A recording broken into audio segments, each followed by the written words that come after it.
As you can see, successful yung 24 volts natin using 200 ampere na Gcong.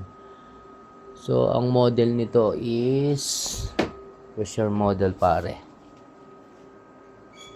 Ang model niya is ano, ito yung ating magulong gamit. So, ang model niya is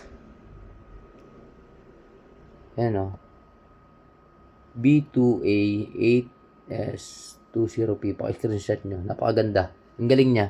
Kung makikita nyo yung prepace ng ng Bluetooth niya, kunwari napasok naman sa applications, puta nagbabalance siya. Ang galing.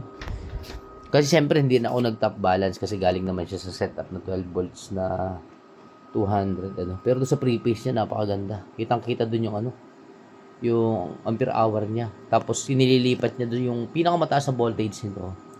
Unti-unti niya kinukuha, nililipat niya doon sa maliit na mababang voltage. Binabalance niya, bilis. So, hindi mo na kailangan ng active balancer na separate like doon sa Dali. Ito kasi naka-built-in, napakagaling. So, successful naman yung build natin dahil, basic naman yan dahil yung B negative, as you can see, is papunta doon sa B negative talaga. So, tapos makapansin mo yung black na yan, yung galing sa harness nila. Yung harness, ito.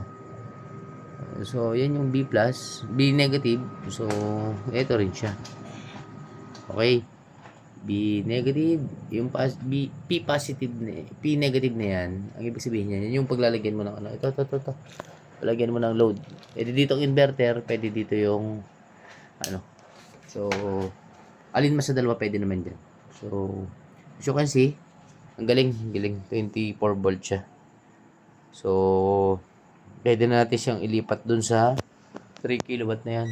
Kasi ito, ang gamit ko dyan dun, dalawang series. So, ito na, okay, para maging 25.6. Ito namang dalawang yan, ipaparallel ko, balik ko dun sa dati. O, gawin ko tig-isa doon. Para hindi na ko confuse, napakadami kasing pang charge natin. Meron pa tayong charger doon na dalawa. So, ano natin? Tapos may paparating pa akong 8. So, kung darating yung 8, magiging 200 ampere hour na to. 210, 70 times 3. 3 parallel connection. 8 series para 24 volts. Yung 3 parallel para tumaas yung yung ampere hour. Multiplier yun. Yung 3 series. Yung 3 parallel na ibig sabihin. So, 3 times. Yung series naman kasi para tumaas yung voltahe. So, kung 4 series lang, that is 12 volts. Kung 8 series, that is 24 volts. So, wala naman 36 dito sa atin. Hindi naman ako nakakakita. 48 lang. So, I'm not sure kung tama ako pero correct me if I'm wrong. Pero, siguro naman tama ako. Pero kung meron man yun, di mali ako.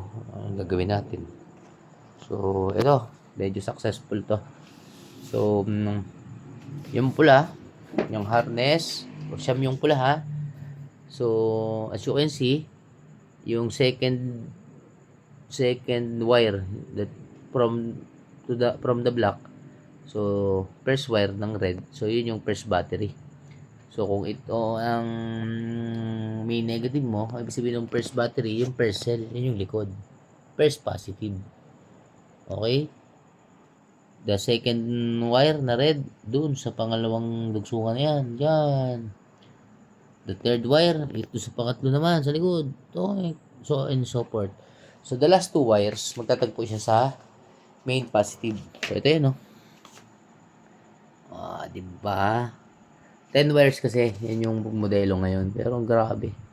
Ang galing talaga ng niya. Kung makikita nyo yung prepace, napakagaling mag-balance. Kakalagay ko lang pero binabalance na niya. Ang galing. Kaysa bumili ka pa ng separate charger na 3.65. Yung alam mo yung per battery mo kasi charge yun para sa top balancing niya. Pero since napakaganda nitong balancer na to, ito na lang. Kano lang naman to eh. So, parang 2.6. So, Shopee natin. Okay. Yun lang naman. Para makita nyo ganun lang mag-upgrade na mag-upgrade. So, continue to follow. Hindi naman para just not to brag, but to inspire. Tayo ay busy sa trabaho natin. Pero, hindi naman para gawing negosyo to. Para lang makatulong sa gustong mag So, pagpasensyahan nyo na yung ating mga previous videos kasi syempre may mga ano din doon. Pero continue mo lang at may matututunan ka dyan.